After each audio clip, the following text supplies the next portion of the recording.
నమస్తే అన్న అందరికీ నమస్కారం.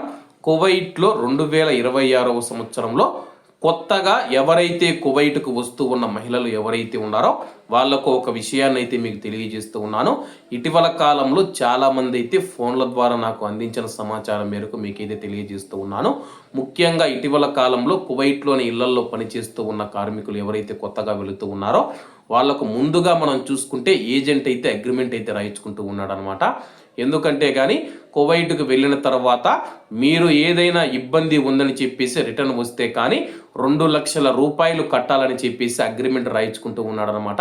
ఇటీవల ఒక కేసు వస్తే కడపలో నేను ఒక ఏజెంట్ను అయితే సంప్రదించడం జరిగింది. ఆ ఏజెంట్ దగ్గరికి వెళ్ళి కువైట్లో ఆమె ఇబ్బందులు పడుతూ ఉంది, ఆమెను ఇండియాకు రప్పియాలంటే కానీ 2 లక్షల రూపాయలు అయితే డిమాండ్ చేయడం జరిగింది.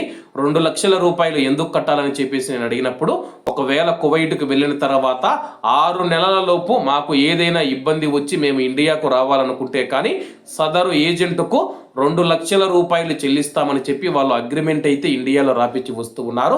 కువైట్కు వచ్చిన తర్వాత ఇబ్బందులు పడి ఆ 2 లక్షల రూపాయలు కడితే కానీ పంపియమని చెప్పేసి ఏజెంట్లు చెబుతూ ఉన్నారు.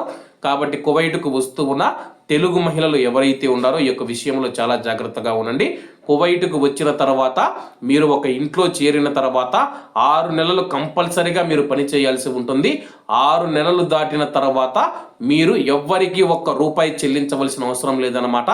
6 నెలల లోపు మీరు ఇండియాకు రావాలి, నన్ను ఇబ్బందులు పెడుతూ ఉన్నారు అంటే కానీ ఆ యొక్క కువైట్ యజమాని మీ మీద ఎంత ఖర్చు చేసి ఉంటాడో ఆ యొక్క డబ్బునైతే మీరు చెల్లించాల్సి ఉంటుంది.